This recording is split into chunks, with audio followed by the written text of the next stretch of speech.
11 अगस्त 2023 को लोकसभा में प्रधानमंत्री नरेंद्र मोदी ने जब मणिपुर में शांति बहाली का भरोसा दिलाया था, तब पूरा सदन तालियों से गूंज उठा था। उनकी आवाज में जो आत्मविश्वास झलक रहा था, उसने लाखों भारतीयों को ये यकीन दिला दिया था कि मणिपुर के हालात जल्द सुधरेंगे।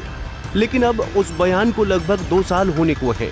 मणिपुर एक बार फिर हिंसा की चपेट में है।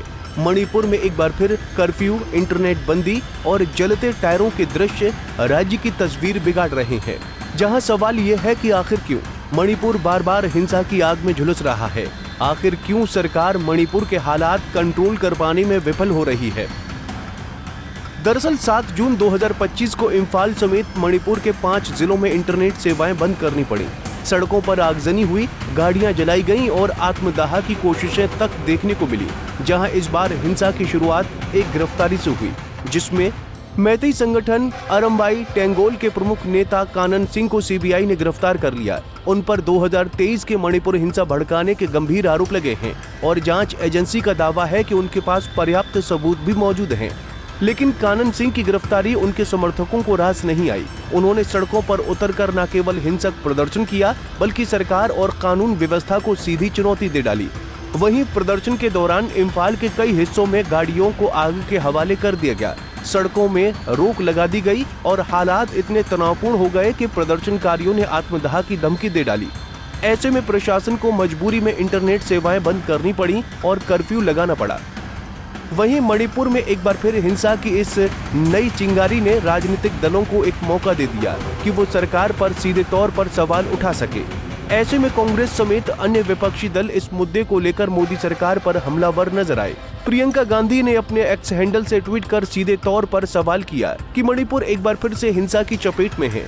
करीब 2 साल से राज्य के लोग हिंसा, हत्या, बलात्कार और पलायन झेल रहे हैं। सैकड़ों मौतें हो चुकी हैं, हजारों लोग बेघर हैं। आखिर क्या कारण है कि केंद्र का शासन होने के बावजूद वहां शांति बहाली नहीं हो पा रही है? प्रधानमंत्री ने मणिपुर को उसके हाल पर क्यों छोड़ दिया है? आज तक न वो मणिपुर गए, न राज्य के किसी प्रतिनिधि से मिले, न कभी शांति की अपील की और न ही कोई ठोस प्रयास किया। ये संवेदनहीन और गैर जिम्मेदार रवैया किसी लोकतंत्र के लिए अत्यंत दुर्भाग्यपूर्ण है। प्रधानमंत्री जी की जिम्मेदारी है कि वो देशवासियों के लिए शांति सुरक्षा सुनिश्चित करें। इससे पीछे हटना अपने कर्तव्य से मुंह मोड़ना है। वहीं कांग्रेस के वरिष्ठ नेता जयराम रमेश ने इसे केंद्र सरकार की पूरी विफलता बताया। ऐसे में अब ये जानना भी जरूरी है कि आखिर मणिपुर के हालात कब से बिगड़े हैं। तो आपको बता दें कि मणिपुर की वर्तमान स्थिति को समझने के लिए उसके सामाजिक और ऐतिहासिक ढांचे को जानना बेहद जरूरी है। दरअसल राज्य में 3 प्रमुख समुदाय हैं, मैतेई, नागा और कुकी। मैतेई समुदाय घाटी में रहता है और संख्या में लगभग 53% है, जबकि नागा और कुकी समुदाय आदिवासी हैं और पहाड़ों में रहते हैं।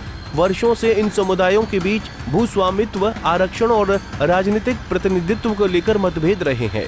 मैतेई समुदाय लंबे समय से अनुसूचित जनजाति (ST) का दर्जा मांग रहा है, ताकि उन्हें भी पहाड़ी इलाकों में बसने और जमीन खरीदने का अधिकार मिल सके। लेकिन नागा और कुकी समुदाय इस मांग का विरोध करते हैं। उन्हें डर है कि इससे उनकी जमीन और पहचान पर खतरा पैदा हो जाएगा। ऐसे में यही मतभेद समय समय पर हिंसा का रूप ले लेता है। वहीं 2025 में जो हालात फिर बने हैं, वो न केवल कानन सिंह की गिरफ्तारी से उपजे हैं, बल्कि वो मणिपुर के उस पुराने दर्द और गहराते अविश्वास का परिणाम है जो वर्षों से बिना समाधान के आगे बढ़ता जा रहा है। ऐसे में ये साफ देखा जा सकता है कि सरकारें बदली, नीतियां बदली, लेकिन मणिपुर के लोगों के घाव न भर सके। फिलहाल केंद्र सरकार के पास मणिपुर का सीधा प्रशासनिक नियंत्रण है। ऐसे में अब देखना यह है कि आने वाले दिनों में मणिपुर में शांति व्यवस्था बनाए रखने के लिए सरकार क्या ठोस कदम उठाती है। Bureau report, Punjab Kesari TV. हमसे जुड़े रहने के लिए हमारे YouTube चैनल को सब्सक्राइब करें और नई वीडियो की नोटिफिकेशन के लिए बेल आइकॉन को दबाएं।